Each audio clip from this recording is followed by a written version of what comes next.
Social activist Maheshwar Thounaojam na Delhi University ki Registrar da ngasi complaint letter ama Thakhre Hairi.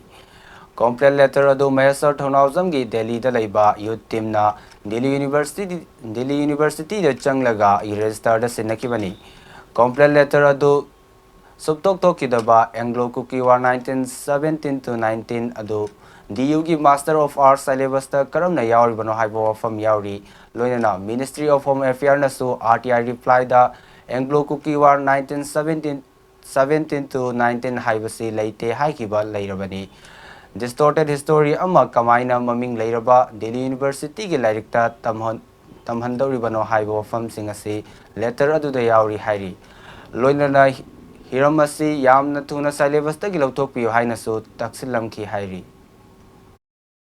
ngasi asiguma initiative akoina mayamgi damakta thokchariba ngasi initiative sibu yam chaungna akoi mang lepi ga support tawidaba oza Maheshwar Thounaojam bu yan hana aigi tarapta thaga chaw phongdukchage aduga ngasi akoi sigumlaba issue asi kolaga chapminaba damakta I thank you mon haijari laibasi akoi yam controversial oiba laik amakha history department ki syllabus ta Delhi University ki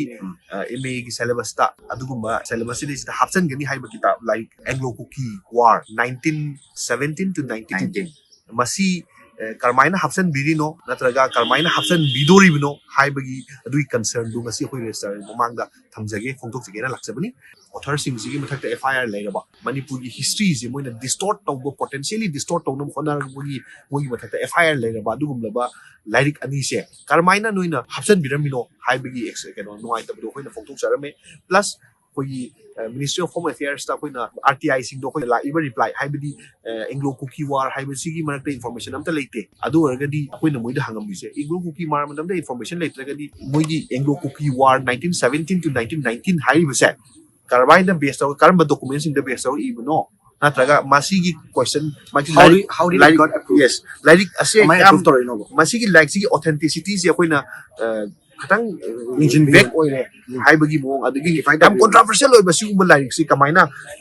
di Delhi University as am reputed organization institution digi syllabus ta yohon biramino haibagi adugumba nuaita ba khoi nuaita discomfort me am phongthok jarame Hairi is advisor is a good